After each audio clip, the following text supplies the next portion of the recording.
¿Qué tal? Muy buenas tardes en este lindo viernes que llovió horrible como a mediodía, ¿verdad? Cuando estábamos comiendo allá en IMDEC, que estábamos tomando un curso, un aguacero que cayó impresionante. Sin embargo, ahorita ya está como muy agradable, ¿no? Como que bajó el calor, como que esta tarde está muy linda y muy agradable. ¿Y qué crees? Hoy vamos a hablar de un tema maravilloso. Bueno, a mí me fascina la historia de la sexualidad.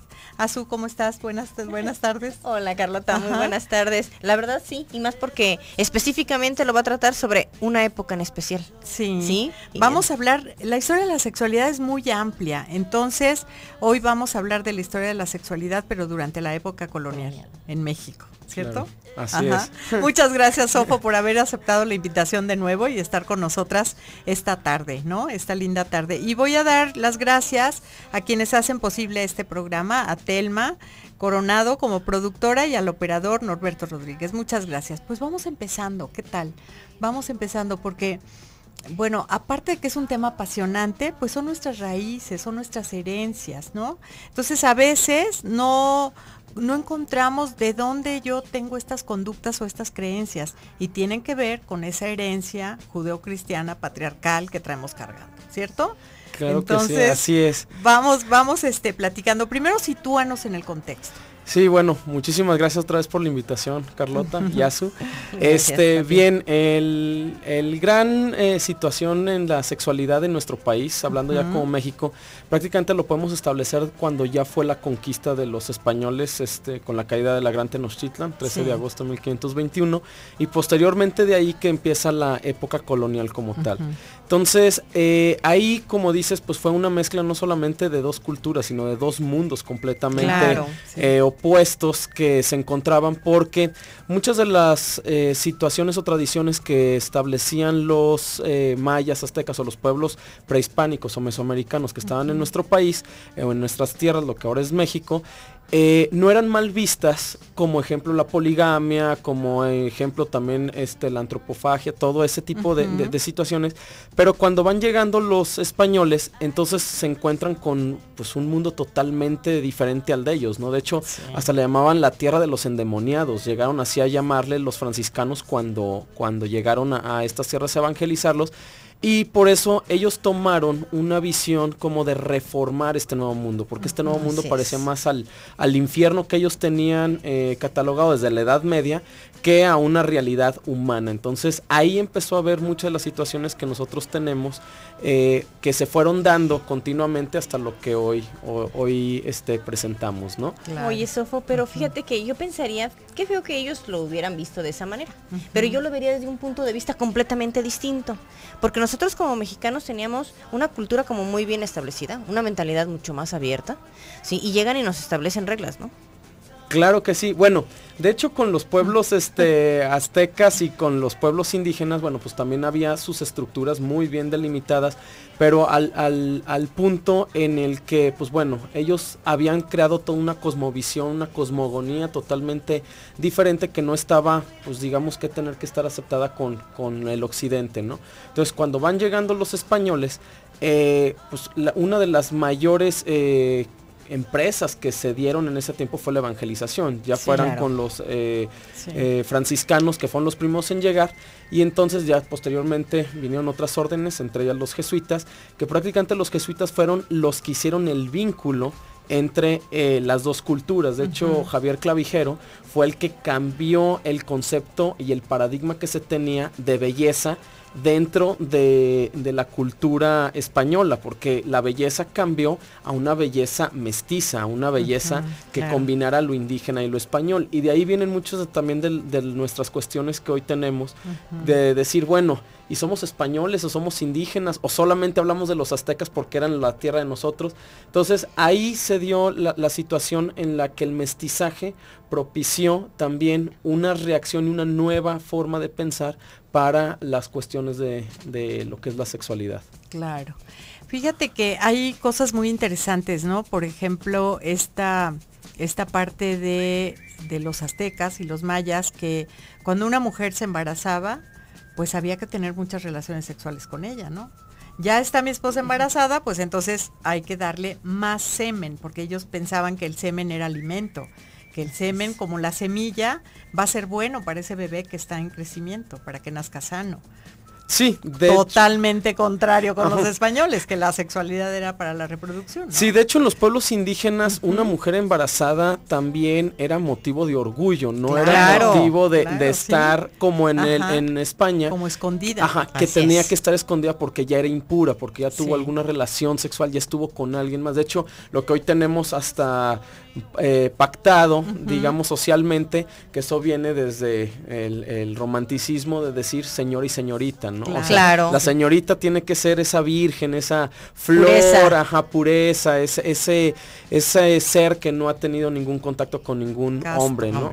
Casta. Así casta y honesta, como decía antes de que se cambiara la ley en Jalisco. Sí, claro. Tiene que demostrar que es casta y honesta. Bueno, casi nos vamos a unos mensajes muy breves, pero enseguida estamos contigo.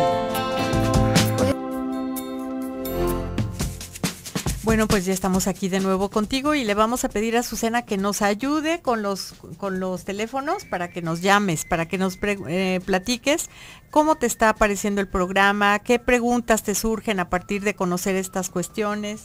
Claro. Adelante, que sí. O sea, solamente decirles que la historia es increíble. Sí. O sea, y al hablar de historia estamos hablando de nosotros mismos, ¿verdad? A través del tiempo. Entonces, bueno, Sofo nos está platicando aquí cosas muy interesantes y les vamos a pedir precisamente que nos llamen. El teléfono en cabina es 3122-1190 y el 3647-1883. Como siempre nos pueden mandar sus mensajitos por WhatsApp, que ya saben que sí los leemos, y es el 333-822-3808. Un mensaje puede ser también por Face, Mujer, el sexto sentido, y por Twitter, Radio Mujer 1040, para poder seguir escuchando aquí la historia de todo lo increíble que pasa. Pues continuemos. ¿Cómo es que se da el mestizaje? A ver, platícanos. Bien, bueno, el padre del mestizaje aquí en México es Gonzalo Guerrero, es al que se le considera por su historia y es la primera historia de amor mexicana, por llamarla de alguna manera. De ahí surgen después todas las historias de Hernán Cortés con la Malinche, etcétera, pero Gonzalo Guerrero fue un náufrago, o sea, naufragaron él junto con Jerónimo de Aguilar, llegaron a las costas de Yucatán en 1511 más o menos. Y pues bueno, naufragaron, los tomaron como esclavos a ellos y estuvieron viviendo como esclavos en las tribus mayas. Con el pueblo maya. Sí. Posteriormente Gonzalo Guerrero se empezó a unir a esta tribu y a considerarse parte de uno de ellos hasta que llegó a casarse o a contraer matrimonio con la reina maya de la época, que era Cisalhá. Entonces, cuando llegaron después Hernán Cortés y todo su ejército a combatir para conquistar a los pueblos mayas, lo que hace Gonzalo Guerrero es combatir en contra de los españoles, o sea, estaba a favor del pueblo maya porque consideraba que ahí estaba el amor, etcétera, etcétera. Tuvieron sus hijos, entonces es lo que se le considera el padre del mestizaje como tal. Claro. Y entonces, bueno, de aquí es donde parte la historia de la sexualidad en México, ya hablándolo como tal, porque nosotros ahorita tenemos hoy en día, ejemplo, la idea de que el mexicano es muy machista, o que el mexicano tiende a ser machista, pero nos preguntamos, bueno, ¿y de dónde proviene esto, no? Sí. Bien, pues esto proviene de los franciscanos, que a la hora de estar evangelizando, fue la carta de los Efesios que decía, el hombre es la cabeza de la mujer, de hecho es una carta de San Pablo, y ellos lo tomaron muy literal, tal cual como debía ser, y entonces las mujeres, pues bueno, empezaron a decir, y esto es una nueva forma de nosotros establecernos en esta nueva comunidad ahora ya por los conquistadores, ¿no? Entonces había tres cosas que era lo que más se recomendaba que pasara con los hombres que hicieran con las mujeres, que era la vigilancia, o sea, estarlos vigilando todo el tiempo a la mujer, por eso se buscaba que la mujer estuviera en casa, que estuviera encerrada, etcétera, etcétera. La culpa, que era este tipo de cuestiones de las que hablamos de la infidelidad o de sentirse no limpia, sentirse que había sido impura por haber tenido relaciones sexuales o haber sido violada por algún hombre. Y entonces con este tipo de cuestiones la sexualidad en México sí se empezó a dar de una manera muy fuerte desde el patriarcado. Por eso es que cuando los indígenas se empezaron a dar cuenta de cómo estaban actuando los españoles, ellos reclamaron a los evangelizadores de decir, oye, pero es que lo que ustedes están diciendo tampoco lo cumplen ellos. Entonces ahí fue donde la función del sacerdote en México tuvo ese auge que pues lo teníamos hasta inicios del siglo XX, donde la figura del sacerdote era una figura ejemplar y hegemónica sobre la sociedad mexicana, porque a través de la confesión él se enteraba de, digamos que era el paño de lágrimas de las mujeres, y en otro caso también era el consejero de los propios hombres, tanto indígenas o españoles, que tenían la promiscuidad o la infidelidad con sus parejas. ¿Qué tal? Se enteraba de todo, ¿no? Bueno, en España, de hecho, los confesionales se hicieron así, en otra época, antes, ¿no? Porque de todos los pecados que iban diciendo los hombres y las mujeres ante el confesor, pues de ahí ellos iban sacando listitas y luego hacían los confesionales. Sí, entonces, lo interesante es que obviamente por este también tipo de pensamiento que se estaba generando en la época, que venía de Santo Tomás de Aquino y de San Agustín, que era la teología prácticamente que estaba manejando en la época medieval, la mujer tampoco no estaba al mismo nivel de las declaraciones que hacía. Entonces, primero se consultaba al hombre, y obviamente por las clases sociales, que eso siempre ha sido un detonante en nuestro país. De hecho, la historia del Callejón del Beso proviene de ahí, de las clases sociales, donde no nomás es el amor que se tiene que expresar de uno a otro. Aquí en México era, sí, el amor, pero tiene sus límites, y sus límites los da el estrato social al que pertenecemos. Como un minero se va a casar con mi hija, que fue la historia al final del Callejón del Beso, donde, bueno, ahí cambian mucho los nombres, pero se le llama Carmen, se le llama Ana o Luis en su caso, que el Luis era el obrero, era un minero,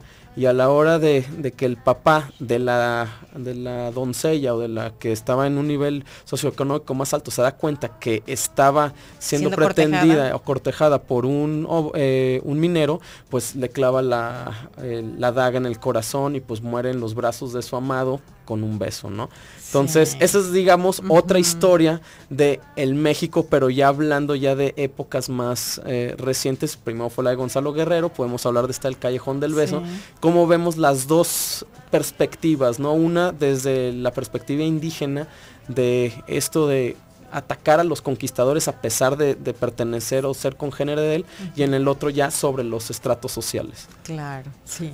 Debe haber sido muy interesante también, porque pues esta mezcla de estas dos culturas, en donde una era reconocida y la otra no, pues no, para los mismos conquistadores, yo digo, ¿no? Porque el que conquista es el que lleva la verdad, el que conquista es el que tiene como la pauta para someter al otro y el poder. Y entonces pues ellos, yo creo que dudaron incluso si los mexicas y los mayas y todo eran personas o no, ¿no? Sí, no, de hecho, sí, siempre estuvo la duda. La gran ventaja que se tiene, por llamarle ventaja, y entre 10,000 comillas, ¿va?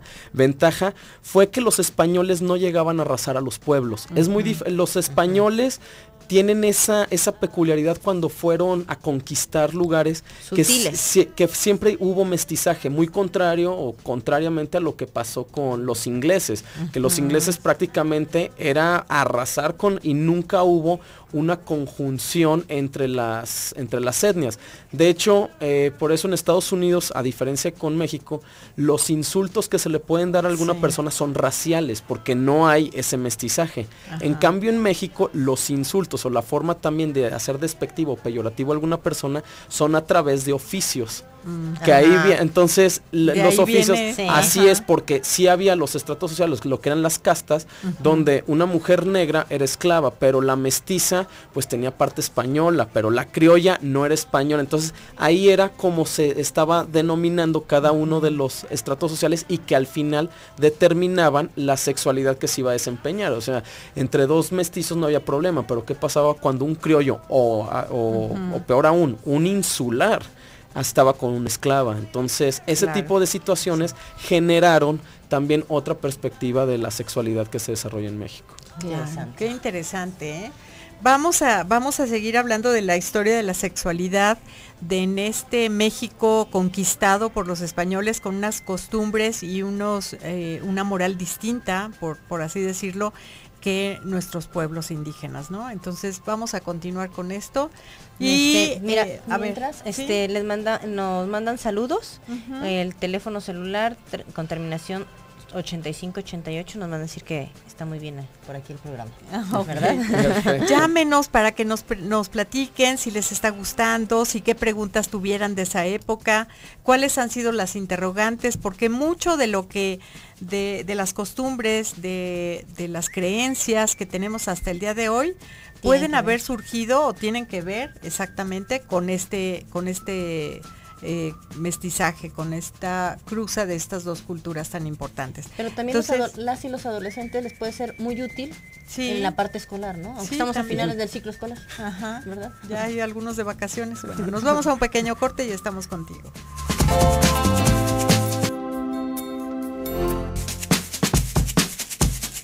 Ya estamos de nuevo contigo hablando de este tema tan interesante que es la historia de la sexualidad durante la época de la colonia.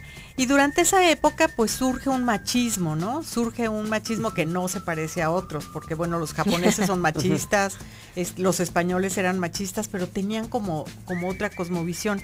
Y aquí en México, cuando se mezclan estas dos culturas, surge un tipo de machismo. Sí, de hecho surge el verdadero machismo mexicano, el que es peculiar. El conocido. El conocido, sí. ¿Por qué es peculiar?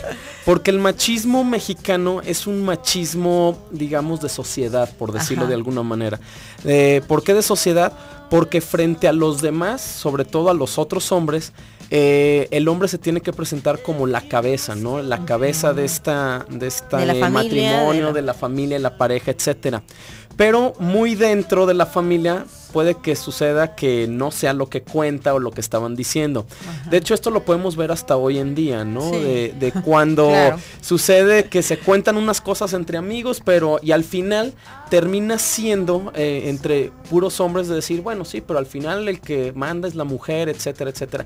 Y entonces empieza a ser como un son de burla. Entonces, por consiguiente, ese machismo mexicano se tiene que presentar o aparentar desde el punto de vista de que él es el que tiene todo el poder, ¿no? Sí. Y esto también viene con este tipo de las castas, ¿no? De castas sobre todo de más abajo, que las que estaban más vulnerables pues necesitaban tener el poder porque al final pues les habían dicho que el hombre era el jefe de la familia. Entonces aquí se da una peculiaridad muy interesante con el machismo mexicano. El mexicano es macho siempre y cuando no tenga que ver con su mamá, ejemplo, ¿no?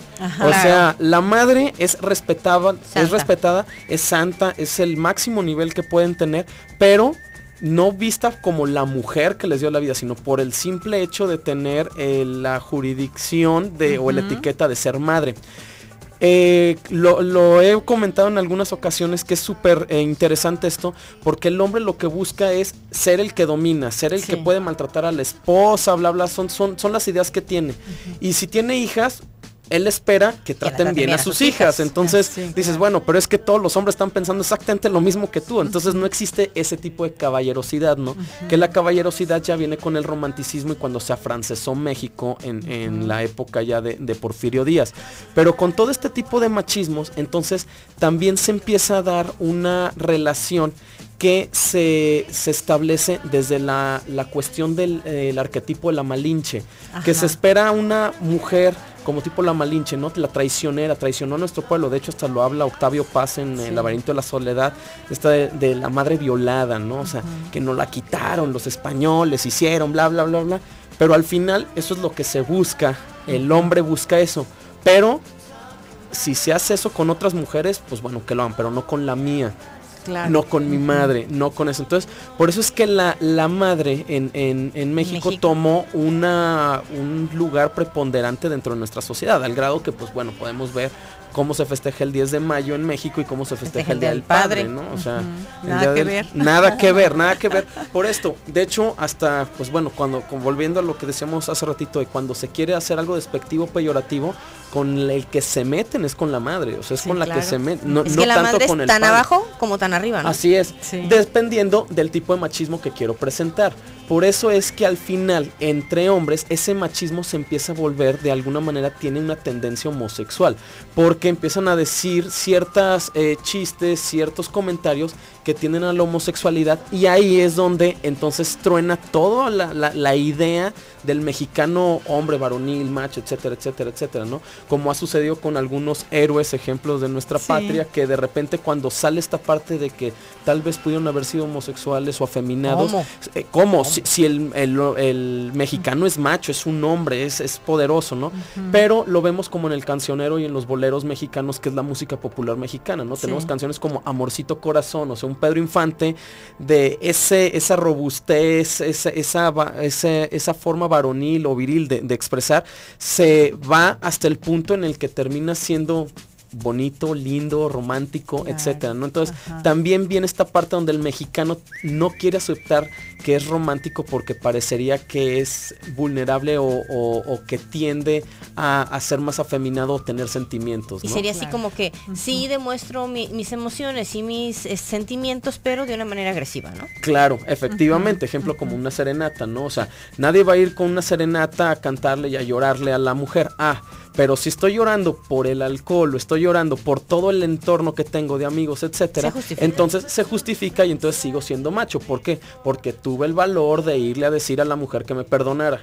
Pero enfrente de todos los demás y bajo las condiciones de, digamos, estructuradas de un vienen estímulo de un estímulo externo y no personal, porque un hombre que exprese sus sentimientos siempre es catalogado de esta manera. No, mira, es que eres muy endeble, tienes corazón de pollo, etcétera, etcétera, y etcétera. esta parte de el macho y el mandilón, ¿no? Como los dos extremos, ¿no? No podría haber un hombre que sea hombre, caballeroso, amable, etcétera. O tiene que ser macho, o tiene que ser mandilón. Sí, tiene que caer, sí, porque ahí ahora sí como hombres no tenemos mucho a dónde estarnos moviendo, porque si expresamos el sentimiento, entonces automáticamente estamos del lado más afeminado.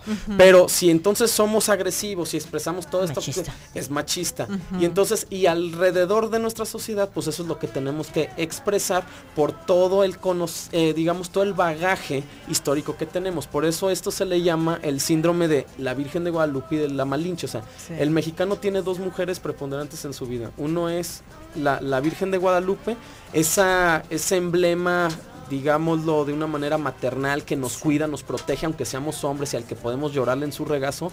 Y la Malinche, esta mujer totalmente lujuriosa, traicionera, que vendió a la patria, ¿no? Y vendió a sus congéneres y vendió a su pueblo, ¿no? Claro, como los dos extremos. Que quiero aprovechar en el teléfono con terminación 3316. Te manda muchos saludos. ¿Sí? Muchísimas gracias. Seguramente tú sí sabes quién es. Ok, mira, le dio risa, ojo. O sea, bien. Y por otro lado, José Urdina nos dice que se le hace interesante que se tengan estos tipos de temas, que es la primera vez que nos escucha, y él pensaba que eran puros temas para la mujer. Y le gusta que no sean tan exclusivos y también que se tomen temas para los hombres. Entonces, bueno, o sea, en esa parte, ¿no? Gracias. Como anillo al dedo. Fíjense que sí, aunque sea Radio Mujer, cuando estamos hablando de la sexualidad, estamos hablando precisamente de los hombres y de las mujeres y de estos vínculos que nos unen, de estas atracciones, de los amores y desamores. Bueno, ustedes síganos oyendo porque seguramente se va a divertir mucho y va a aprender muchas cosas. Y gracias por estarnos escuchando, ¿verdad?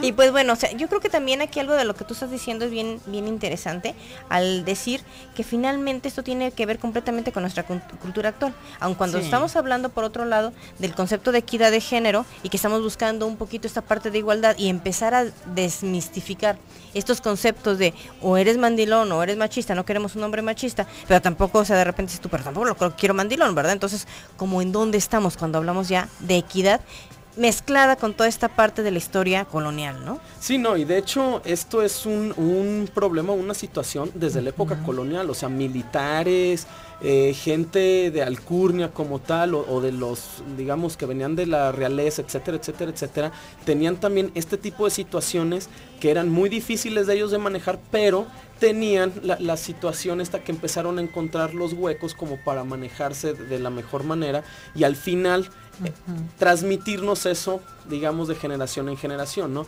Digo, ahorita sí, rápido, antes de irnos a corte ejemplo, uno de los mayores ejemplos era ya en la época de don Porfirio Díaz, donde el militar tenía una preponderancia y una jerarquía, y obviamente demostraba una virilidad.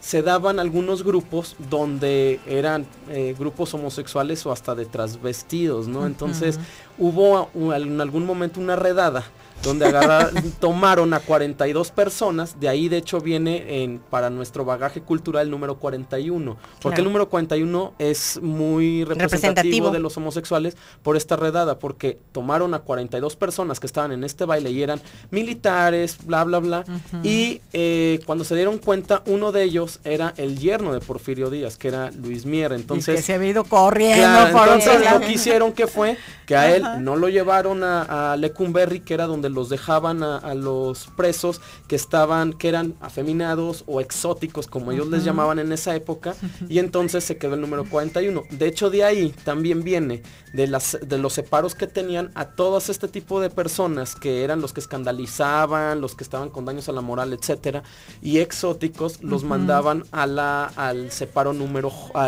con la letra J. Entonces por eso de ahí viene el nombre que se les da de jotos, porque el encargado de Lecumberri decía, por favor, ya callen a todos esos jotos, porque estaban bailando, cantando, etcétera, etcétera. Porque estaban en la letra J. Ay, qué interesante. Nos vamos a un pequeño corte y regresamos. Estás en tu programa Más de Uno. Yo soy Carlota Tello y estamos platicando, Azucena Leal y yo, con Sofo, con Fernando Ortiz, hablando sobre la historia de la sexualidad, y nos quedamos en que estábamos platicando sobre el machismo de México, ¿no? Que es un machismo especial. ¿Qué más, Sofo? Por eso entendido. Está interesantísimo, Entendido. ¿no? Entendido. Ajá, sí, no, pues es que prácticamente el machismo de México es este producto entre el sometimiento y que se da en la época de la colonia, ya con este mestizaje de los hijos que nacían de estas mezclas entre español e indígena, que pues realmente no sabían cuál era su origen, ¿no? Si español o indígena como tal. Claro. Entonces siempre fue esta lucha, porque veían que pues su lado español pues maltrataba a su lado indígena, ¿no? Y el lado indígena tenía que soportar ese maltrato. Entonces, por eso el hombre mexicano empezó a formar esta parte de yo domino, yo tengo el control. O sea, prácticamente el hombre en México lo que trata de establecer en su familia es el control.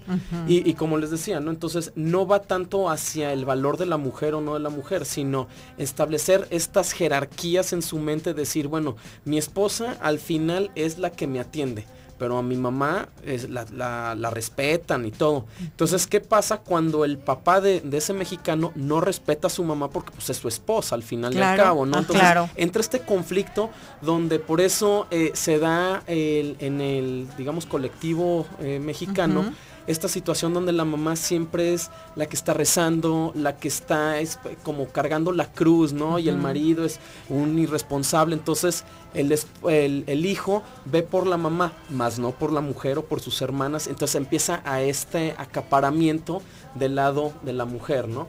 Entonces ahí es donde también al mismo tiempo, y ahorita que lo comentamos fuera del aire, también este contacto que hay entre hombres, ¿no? O sea, un hombre, entre hombres no puede haber ningún contacto de ningún tipo físico ni nada, porque eso ya denotaría como que estás cediendo, estás su masculinidad. Ándale, estás sometiéndote o estás bajando la guardia. La guardia ante lo varonil que eres. O el contacto tiene que ser ¿no? Tiene que ser agresivo, una palmada fuerte en la espalda. ¿Para qué? Para esto, para seguir demostrando la hombría, el poder, etcétera. Pero de repente empiezan a surgir algunos comentarios o los chistes o las conversaciones empiezan a tener de repente sesgos más homosexuales, digámoslo de alguna manera. Ahorita se los comentaba, a mí me tocó en alguna ocasión, algunos amigos míos rusos vinieron aquí a México y entre plática con amigos, etcétera, etcétera, estábamos bromeando y pues la clásica broma de me gusta, no sé qué, y entonces entre hombres y voltea, algo que pasó así como, ay, te viste divino, ¿no? Y uno responde, ay, sí, claro que sí, te gusto. Así, efectivamente. Y los rusos no entendían absolutamente nada de lo que estamos diciendo. Claro. Entonces dijeron, pero ¿cuál es el chiste? O sea, ¿ustedes son homosexuales? Dijimos, no, pero es que aquí en México se bromea mucho con eso. Y dice, ¿y por qué? Y digo, pues es que es parte de nuestra cultura, o sea, del folclore. Es ahí donde por eso ahorita con el tema que hay de la aceptación, digamos, ya de la Suprema Corte con el matrimonio homosexual, también el hombre ha tenido dos grandes problemas. El hombre, digamos, heterosexual, masculino, macho, mexicano, ha tenido dos grandes problemas, que es la mujer y el homosexual, porque son dos personas o dos figuras que le pueden restar poder a él, porque ellos dependerían, sí, de él. Pero si ellos se emancipan o tienen la libertad de hacer de no necesitar un hombre, entonces, ¿cuál es la razón de ser yo de un macho, no? De un macho mexicano. ¿Dónde queda? Claro. Así es. Entonces, por eso es que también, más allá de lo religioso, más allá de la moral, etcétera, etcétera, de que es lo que se está debatiendo y de un lado del otro, va más hacia este poderío que se logra de decir, bueno, es que siguen siendo, digamos, figuras que están vulnerables ante mi poder o ante mi postura. Claro. Sofo, sí, pero claro. También, por otro lado, qué difícil papel, ¿no? O sea, porque yo lo veo, digo, el mantener una postura para que te digan, eres hombre, cuando el machismo tradicional, es, ¿no? Sí. O sea, y por otro lado, bueno, yo quiero expresar mis emociones. ¿Cómo le hago para no verme femenino ante una circunstancia y una cultura actual? Sí, de hecho eso es lo complicado, y ahí es donde se han encontrado estas maneras que les decía con anterioridad, ¿no? O sea, híjoles, es que me estoy muriendo por esta mujer que es el amor de mi vida, bla, bla, bla, pero cometí un acto que para mis amigos es lo máximo, o para la sociedad de que le fui infiel, ejemplo, ¿no? Entonces, bueno, ya sigo manteniendo esta parte de hombre, pero me falta la parte sentimental que no puedo expresar.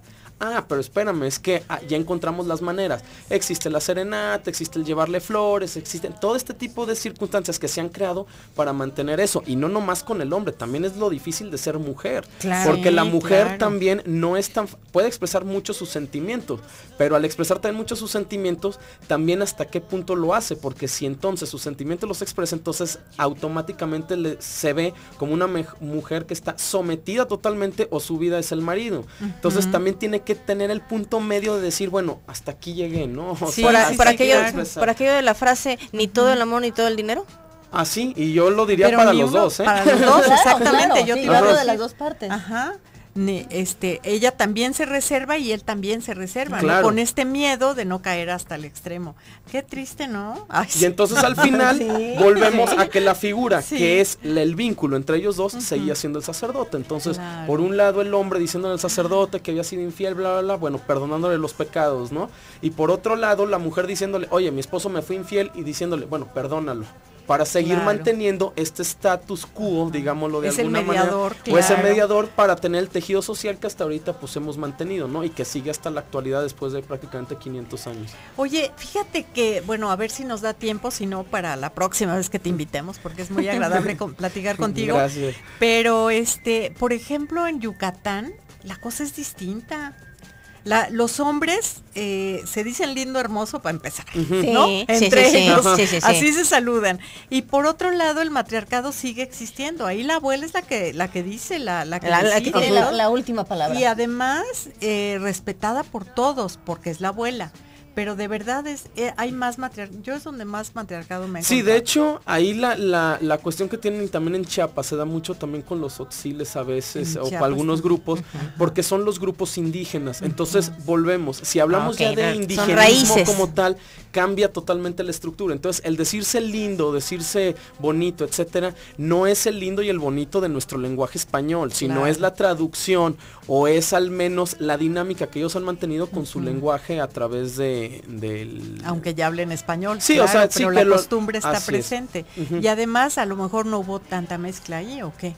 No, bueno, de hecho, pues bueno, los pueblos mayas, al final no podemos hablar de pueblos en México que no hayan tenido mezcla, porque prácticamente todos fueron mestizos. O sea, de hecho hay el porcentaje de culturas o de pueblos originarios sin mezcla es prácticamente mínimo en México, y generalmente están en Chiapas, ejemplo, también es, o Oaxaca, pero pero ya muy en lugares muy remotos, ¿no? Por decirlo de alguna manera. Todo lo demás es prácticamente un mestizaje, y donde más mestizaje hubo pues fue en la zona del Bajío, ejemplo en Puebla, en Querétaro, claro, en Jalisco, todos estos lugares. Veamos lo que pasa también con los tarahumaras, ¿no? O sea, los tarahumaras es que a la hora de llegar el hombre blanco o el español hizo un cambio radical en las costumbres, pero ahí el machismo se ve con la mujer de si no me pega no me quiere. Entonces ahí claro, cambia también, ahí, claro, tenemos que ver desde sus raíces hasta dónde llega esto, porque todo lo que estamos hablando ahorita lo estamos hablando del centro del país, que es al final donde vemos las películas de Pedro Infante, de Jorge Negrete, que es prácticamente el colectivo que tenemos nosotros en común.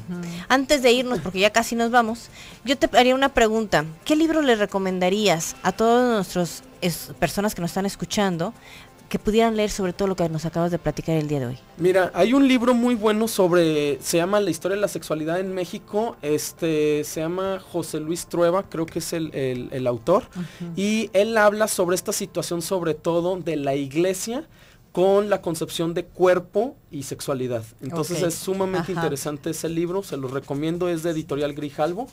Y pues está en cualquier librería. Sí, es fácil de conseguir. Sí, si tú quieres saber un poco más sobre esta historia de la sexualidad y sobre estas creencias y costumbres que tenemos hasta la fecha, bueno, pues puedes leer esto. Te agradezco muchísimo que hayas estado con nosotros. No, pues gracias a ustedes por la invitación. Y gracias a Su por una tarde más. Estuvo maravilloso el programa. Que tengan un muy bonito fin de semana. Hasta el lunes.